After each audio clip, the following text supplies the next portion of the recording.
but a lot of other things. I think humor, but not forced humor. No. I very seldom tell stories. If I do tell a story, it's with the possibility that people can relate to it. It's something that could happen to them. Or if there's any joke on a person, I try to relate it to myself so that I'm the butt of the humor and no one can take offense at it. That is the kind of humor that I particularly try to get across in the morning. Your humor, your stories often involve public personalities, because you fit in that category yourself, and you operate very easily in their company. You tell tales once in a while about them.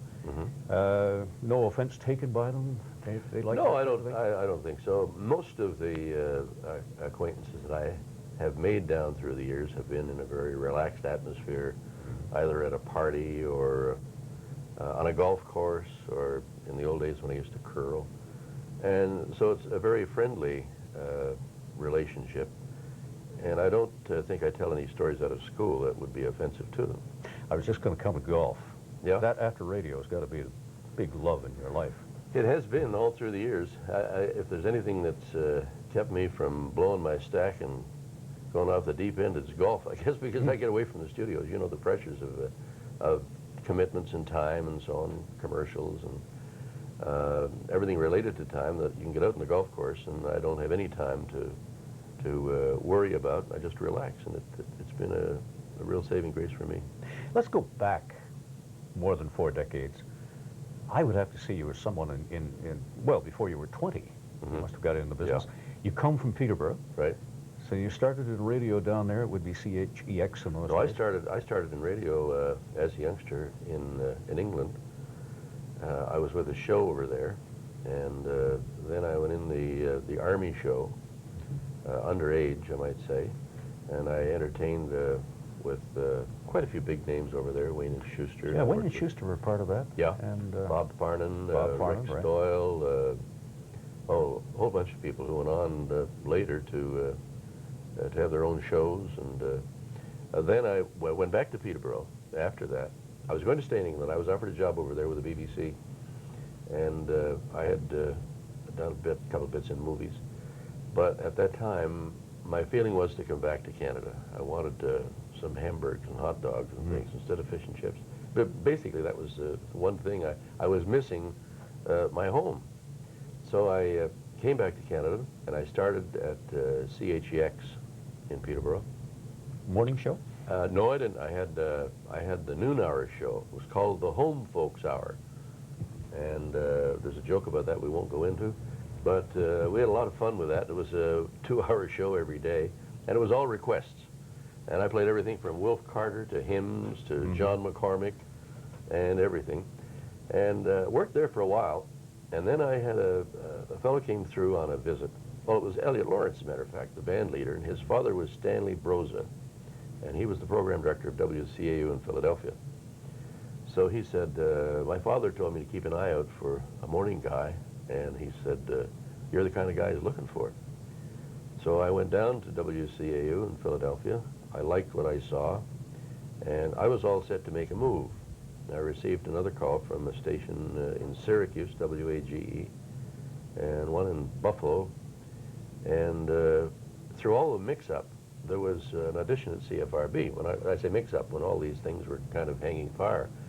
And there was an open audition at CFRB, and it wasn't for a morning man, it was for an afternoon slot. So I came up, and there were 77 people who auditioned. They hired the fellow they wanted for the afternoon, a fellow by the name of Loy Owens, who's not with us any longer. He passed on a few years ago. But Wes McKnight called me about 3 weeks later and said, how'd you like to do a morning show? Have you ever done a morning show? And I said, no, I haven't done a morning show. He said, are you an early morning person? I said, yeah, I prefer early morning rather than nights. So he said, well, we'd like you to come down and start the morning show here on CFRB, which was an unheard of thrill. 77 people auditioning for a job, and by accident I happened to wind up replacing Mike Fitzgerald, who was moving on. And that was 40 years ago. And from that day on, they've just let me have my head, just do what I want to do when I want to do it, and it's been a real pleasure. Well, let's elaborate on that a bit. Let you have your head. What sort of things did you suggest to them? Did they go I on didn't suggest anything. I just did it.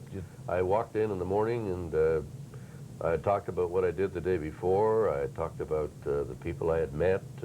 I talked about anything in the news. I used to do the news and the sports and the weather and everything in those days. And I had one sponsor. And I was on from 5:30, 5 o'clock until 9, 4 hours, 5 o'clock until 9. And I had one sponsor, which was pretty tough to deal with. Nowadays, if you're short of something to say, you can always put a commercial on, you know. Right. But I had one sponsor, West York Motors, and he had a 5-minute sports talk. And I used to do that for him every day. It was 5 minutes to wait just before Jim Hunter came on. And after that, television started moving in on the scene. And I think what really affected morning radio and made morning radio what it is was the television used to go off at 10 o'clock at night. And there were always news stories breaking. And of course, television in those days wasn't up to covering the news. And people would automatically tune in the radio in the morning to find out what was happening with that story that they left last night. I think that's what happened anyway. And from then on, morning radio became valuable time. And as a matter of fact, the first sponsor I had there, as I was mentioning West York, he suddenly decided that he wanted a piece of the morning show rather than just do this. So he bought from 5 to 6 in the morning, pardon me, and he was paying $25 a day, 5 days a week. The 6 days a week he got for $125 a week. And he stayed with me for 15 years, and they kept cutting the show down. He started off with an hour, he then got a half an hour, he then, every 5 years they'd make another change, 15 minutes. And finally it got down to the point he was paying more than $125 for a minute. He said, it's time for me to get out. So he quit, my sponsor, but he was my #1 sponsor, and we're still friends. This has been a year of a lot of change in Toronto radio. CFRB, I guess, has been the big story. New type of music, new approach. A lot of the known personalities have gone. One thing remains, though. Wally Crouter is still there, and he's still pulling in these big numbers in the morning. How do you feel about all of these changes, the new music? And do you see yourself fitting into that pattern? Yeah, music, I like all kinds of music. I'm not a rock jock, so to speak. But I think that our music did need a bit of upgrading. I was a band singer at one point, and so I enjoyed, obviously, the old Miller stuff and the Spitfire band, so on. But I think we needed a little bit of an upgrading, and I do think that when we first changed over, we went too far. Because I used to get a lot of calls from people, and there's one thing about a person who does a morning show, and you probably are aware of this yourself, being a morning newsman, that it's a very personal time of the day with people. You can do things in the morning you can't do at any other time during the day. At 9 o'clock, they put on their business suit, and they become president of a bank or whatever the case may be. But in the morning, it's a very personal thing, and that is their show. It is their station. It's a very possessive thing.